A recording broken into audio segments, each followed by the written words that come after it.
Mm. Patrick Star, man. Man, I gotta get a Nike Tech the same color as Patrick Star. But anyways, guys, got done with church. I'm gonna be heading my way to a cafe to get back to work. And let me tell you guys, if you followed the last video, is that when you actually start doing stuff like a project and you make goals, even in your fitness journey, right? You realize on the way, you realize that there's a lot more work to be done than expected. And in this case, when I was like thinking I was gonna be wrapping up my guide, one of my guides that I'm creating, I realized, hey, I can add a lot more things into it. I can add more details and value to it. And thinking it might have been turned into, I can finish it in 2 hours. No, it took 2 hours, and I found out, hey, I can actually make this a lot better and valuable for everyone that reads it. And just going through that process helped me realize that the work ain't finishing until it's finished. And your whole point, the whole point of life is just keep going. Once you start it, just bring it to a completion. And it's just something that happens. And the same thing with my fitness journey. Sometimes, oh, I feel I can get those results in 10 weeks. And you realize, nah, it's not going to take weeks. It's going to take a lot longer than 10 weeks. But what you do realize is, hey, whatever I'm doing is working. So I'm just telling you guys, be ready, embrace that work ethic. You just want to get into the character of knowing that I like to work. I like to get things done. You know what I mean? It's not like, oh, I can't wait. Like, for example, in the fitness one, right? It's like, oh, I can't wait until I hit this goal and then I can go back to being the way I used to be. It's like, no, it's like if you really do hit that goal, you put all that discipline in, the hard work, the consistency, week in and week out, and then you decide, okay, now I can take it easy and mess around and go back into my old self and think like you're gonna retain that that physique. You're gonna be for a sweet surprise, because you're not. You're gonna revert back to oh, sorry, you're gonna revert back to the shape that you were. And that's why I emphasize, like, during your guys' journey, right, it's not about just action. I tell you guys, take action, is because taking action helps you build momentum. But when you're actually pushing, the boulder and building momentum, you have to be very alert and conscious of who you are during that journey. You want to pay attention of who you have to become to allow whatever you're doing on a daily basis become natural, right? You have to really pay attention to what identity am I forming during the journey. Throughout the fitness journey, you don't want to still think like, you don't want to be that person that still enjoys all of the laziness and the pleasure seeking food even after your fitness journey ends. Because if you don't change your identity of saying, hey, I eat whole foods, I actually enjoy working out, it's actually a way it's a way of me worshiping God through my body, that I'm keeping my body healthy and fit, and for it to be a good strong vessel for God to move through, right? If you don't change your mentality, your mindset, your identity, you're gonna revert. Your body's gonna revert to who you truly are, because the fitness journey was you just acting fit, you acting healthy. You have to become fit, you have to become healthy, and that will become a natural part of it will just ooze out of you naturally, right? You go to the gym naturally because that became a habit. Through that habit, you became a person of gym life. Gym is just something you do, like you feel off. There's something wrong when you're not at the gym, or you stop going to the gym. Same thing when you start eating like weird, whack food. You just feel something's off. This is not me. And this is where I'm saying, even with the grind, not the grind, but like you picking up motion towards fulfilling your purpose and going after your dreams, what you're looking for is building an identity where I don't care if it takes 10 weeks, 30 weeks, 50 weeks, a year, or 5 years for it to happen, right? It's just became you. right? Because time is going to pass by one way or another. It's might as well allow your true self to express during that time. You don't want to continue being fake, unauthentic, reserved, scared to, state your needs and your desires. You don't want to be that person, because that person is the one that's going to crack one day in the future, and you're going to make a mistake. You're going to say something you don't want to say, and your life can go down the drain in a matter of a couple of minutes because you suppressed yourself so much, right? You got to do your healing. You got to go through your process of solitude, of letting out all the hurt and the pain, reconnecting with the divine to help you realize who you are, and in that realization of figuring out who you truly are, having the boldness and the courage to express it without apology. Because once you find out who you are and you fall in love with yourself, that's when you become authentic. Authenticity is getting to know who you are and enjoying that, right? Confidence comes from being able to express it. Express authenticity is your personal confidence. There is no, right? If you want to say what is the universal definition of confidence? Someone who knows how to communicate themselves authentically. What does authenticity mean?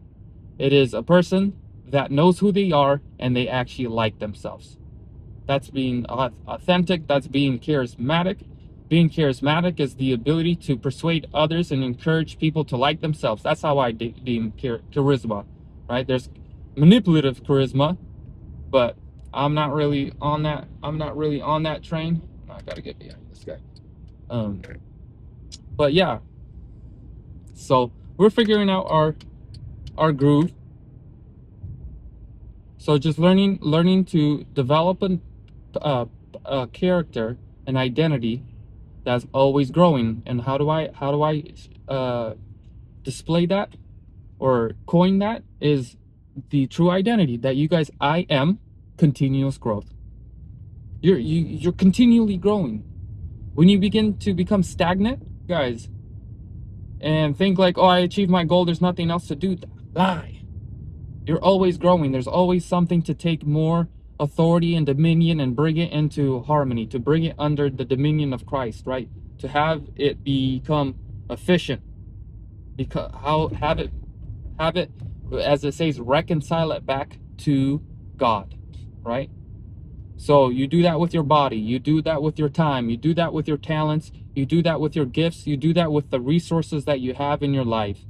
It's continuously, and that's how we spread the dominion of Christ. We bring everything that we have in our life under the dominion, under the influence of love, peace, joy, righteousness, right? Righteousness, what it means is aligned with God, right? To be aligned with God, you have to find out who God is, right? If you don't know who God is, how do you know if you're in alignment with him? If you think God is judgmental, upset, he's egotistical, and you have a limited view of God, and your view of God was painted by how people treated you in life, how your distorted concept of what love is, or unconditional love is on earth, your perception of the creator is off. So you can't be aligned with the creation and realize the abundance that does exist in creation, is because you're out of alignment. You see lack, you have suspicion, you doubt yourself, you just always feel like you're at the wrong place, or you're doing the wrong thing. What's really happening is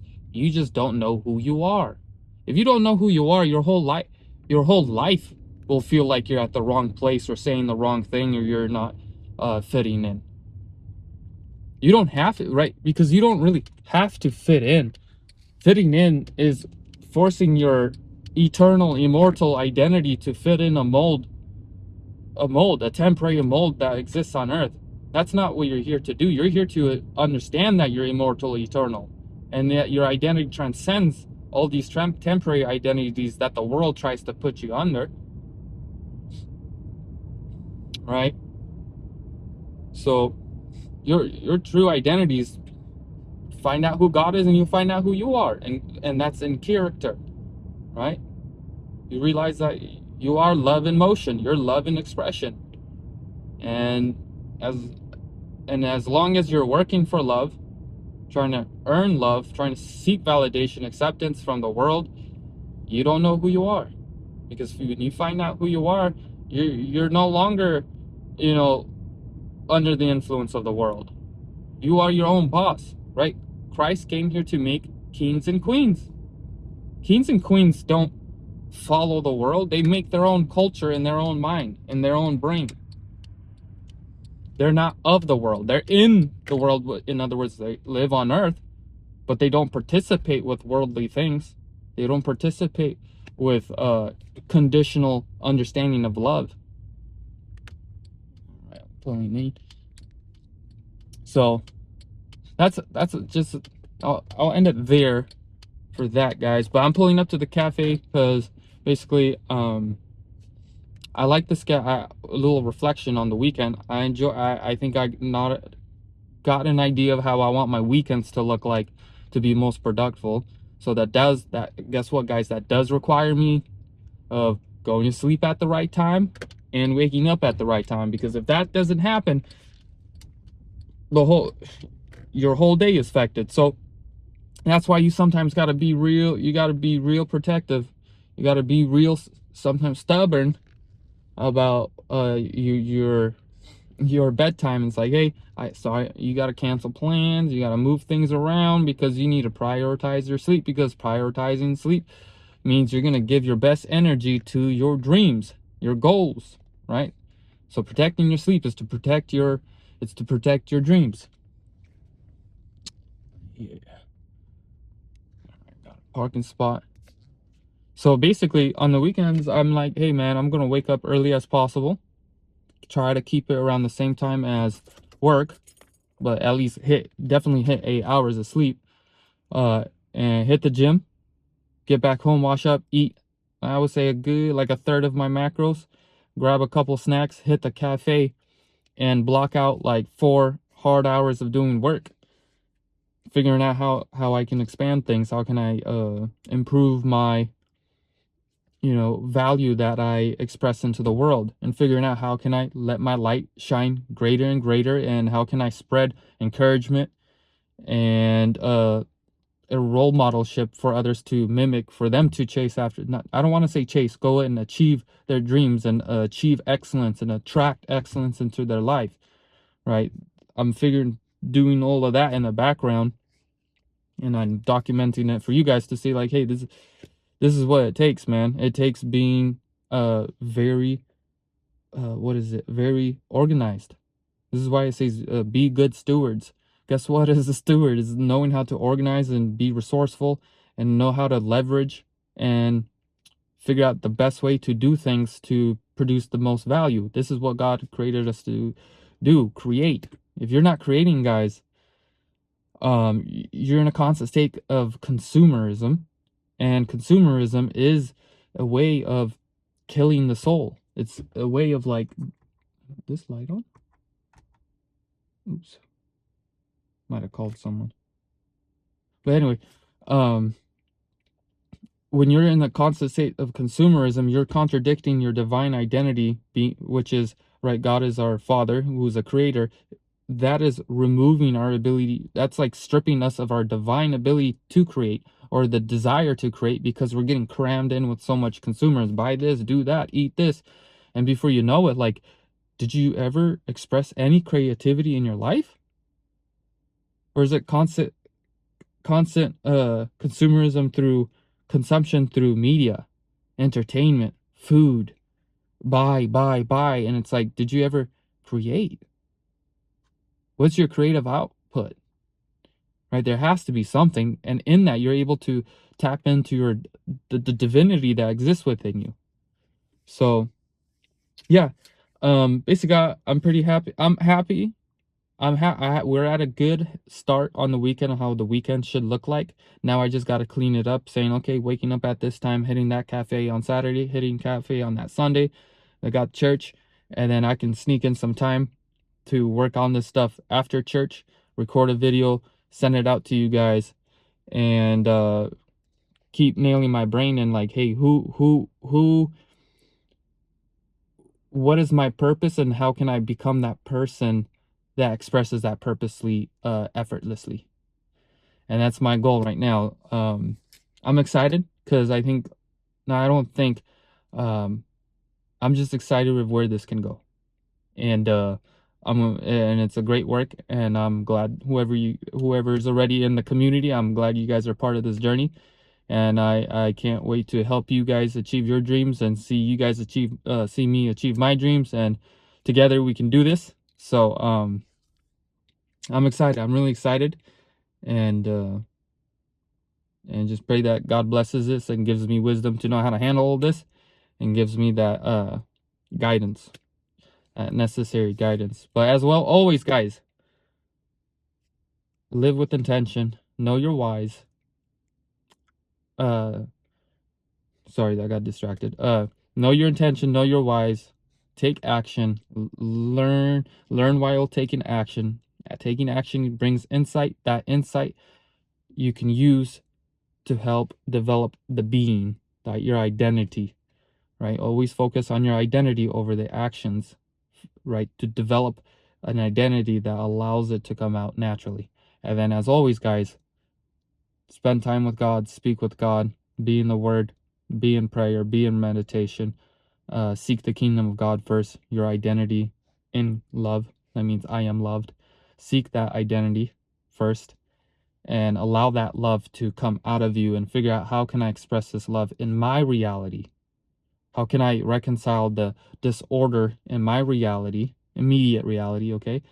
And how can I reconcile it back to God through forgiveness, mercy, grace, through service, through being there for one another. And that is doing the will of God. And you will find a lot of happiness in that. A lot of joy, not happiness. Happiness is short term. Joy is eternal. So, all right, guys. You guys take it easy. Enjoy the rest of your Sunday. And I'll see you bright and early in the morning, which is a joke because it's dark outside when I wake up. So I'll see you there. And take care, guys. See ya.